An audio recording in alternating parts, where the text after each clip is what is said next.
सारे ऐसे कंट्री और बहुत सारे ऐसे स्टेट हैं जो अपनी लैंग्वेज को ही ज़्यादा इम्पोर्टेंस देते हैं। ज़्यादा दूर में जाकर हम इंडिया में जाएँ तो केरला में जाओ, वहाँ पर अपनी जो लोकल लैंग्वेज को इम्पोर्टेंस देते हैं, दूसरी इंग्लिश को देते हैं, वो हिंदी को भी नहीं देते हैं। इस मामले में आप क्या कहना चाहोगे? सबके अपने तमिलनाडु और तमिल में बात करते हैं, केरला जैसा आपने कहा वो कन्नड़ा में बात करते हैं, उत्तर प्रदेश और बिहार में बिहारी बोलते हैं। तो सबको अपनी अपनी भाषा से लगाव बहुत होता है, लेकिन हिंदी जो भाषा है पूरे भारत के लिए एक समान अपना राष्ट्रभाषा है जिसे हमें सीखना आवश्यक है। दो भाषा होती है स्नेहा, एक होती है कम्युनिकेशन की और एक होती है एजुकेशन की। ज़्यादा कौन सी इम्पोर्टेंस होती है? सर आई थिंक आप जिस भाषा में सोचते हो वो भाषा ज़्यादा इम्पोर्टेंट है। अगर मैं कोई भी क्वेश्चन पढ़ूंगी तो उस क्वेश्चन को अगर मैं इंग्लिश में पढ़ रही हूँ तो ज़रूरी मैं उसको इंग्लिश में सोचूंगी।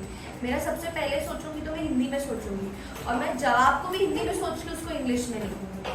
सो आई थिंक कम्युनिकेशन और एजुकेशन की दोनों लैंग्वेज में ज़्यादा सोचने की जो लैंग्वेज है वो बहुत इम्पोर्टेंट रोल देता है। मेरे को ऐसा है कि आप जो लैंग्वेज एजुकेशन जो सीखते हो वो कम्युनिकेशन कहीं ना कहीं तो यूज करोगे। जैसे मैं अभी इंग्लिश सीख रहा हूँ तो फॉरेन कहीं घूमने जाऊँ तो इंग्लिश तो यूज करनी है। तो एजुकेशन से ही हम कम्युनिकेशन की ज्यादा लैंग्वेज सीखते हैं। अमेरिका, अफ्रीका और इंग्लैंड, ये लोग ज़्यादातर इंग्लिश को प्रेफर करते हैं। बाकी आप बहुत सारे ऐसे कंट्री में जाओगे वो अपनी भाषा को इम्पोर्टेंस देते हैं। अगर आप ऐसा समझो थोड़ी देर के लिए कि हम अगर सब लोग को ये कंपलसरी करते कि हिंदी में बातचीत करें, आप इसके बारे में क्या कहते हैं? मेरे ख्याल से कि ये चीज ठीक नहीं रहेगी, क्योंकि जो भारत देश है वो संस्कृति के लिए सबसे ज्यादा पूरे देश में सबसे ऊपर है। तो और उसकी संस्कृति में अलग अलग भाषा है, संस्कृत, गुजराती, हिंदी, तमिल, कन्नड़ा, अलग अलग बहुत सारे लैंग्वेजेस है जिसके लिए ही भारत का पहचान बहुत ऊंची है। वो लोग जब आप देखो जैसे रशिया है तो वो सिर्फ रशियन में ही बात करेगी। आप उनके साथ इंग्लिश में बात करोगे वो बात नहीं करेंगे, वो रशियन में ही करेंगे। इसलिए उनका नाम संस्कृति में आप देखो तो रशिया आप नहीं ढूंढोगे। अब देश में किसी को भी पूछो किसकी संस्कृति सबसे बढ़िया है तो भारत की बोलेगा, क्योंकि उसमें विविध भाषा है, विविध समाज है, मतलब अलग अलग रिलीजन है, अलग अलग उनके अलग अलग लैंग्वेजेस है। वैसे इसलिए तो भारत का इम्पोर्टेंस ज्यादा है देश में। क्या लगता है आपने माधव क्लास से जो पढ़ाई की क्या फ़ायदा हो, बेनिफिट क्या हो? आई थिंक मादर लैंग्वेज क्लासेस में मेरा ये 4th ईयर है।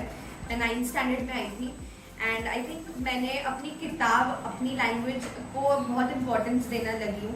मतलब पढ़ाई के अलावा आई थिंक मैंने यहाँ पे बहुत ज़्यादा लाइफ वैल्यूज सीखी है।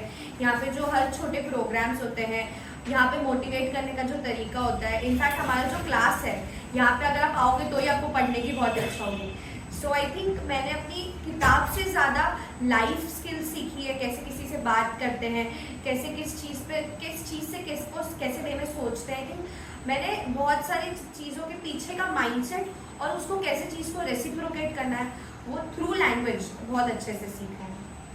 मेरी 9th के बाद रिजल्ट में तो इतने, मतलब मेरे जब 8 तक था तब मेरे 80 से आज तक कभी कम परसेंटेज नहीं आया। एक बार तो 90 भी आए, लेकिन 9th के बाद जो परसेंटेज आने लगे उसके बाद मेरे स्टडीज में से मन उठने लगा। लेकिन लैंग्वेज एक ऐसी चीज़ थी ना जिसमें मेरे को इंटरेस्ट बना रहा। माधव क्लास में भी मैं टेस्ट देता हूँ, बहुत अच्छे मार्क्स आते, उसको स्कूल में भी अच्छे मार्क्स आते हैं। लेकिन मेन जो 4 सब्जेक्ट है वो पता नहीं 9th में स्टडीज नहीं प्रॉपर हुई, उसमें मेरा इंपॉर्टेंस ज़्यादा नहीं हुआ तो वो मेरे को अच्छे मार्क्स नहीं आ रहे। लेकिन लैंग्वेज माधव क्लासेस में रह के मैं अच्छे से सीखने लगा हूँ।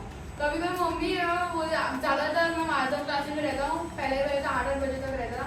मम्मी बोलती काम कर, तू माधव में घर ले ले और सर को बोल तेरे को गोद ले ले। मेरे को ज़्यादा इधर ही पसंद था, क्योंकि मैं इधर ऐसा नहीं कि पढ़ने आता हूँ, मैं ऐसा कि कुछ सीखना आता हूँ। मैं इधर सिर्फ पढ़ने नहीं आता, कुछ आप सर हमें कुछ नई जीवन की शिक्षा देंगे, कुछ नए संस्कार देंगे, कुछ अच्छी बातें सिखाएंगे, एग्जाम देंगे, कुछ मस्ती करवाएंगे क्लास में। वो सब चीज़ें हमें पढ़ाई के लिए वो मोटिवेशन देती रही कि पढ़ने में मजा आ रही है, चलो और पढ़ते हैं। Okay, so thank you very much. मुझे आप समझ में आया कि थोड़ा लैंग्वेज को भी ध्यान देना चाहिए।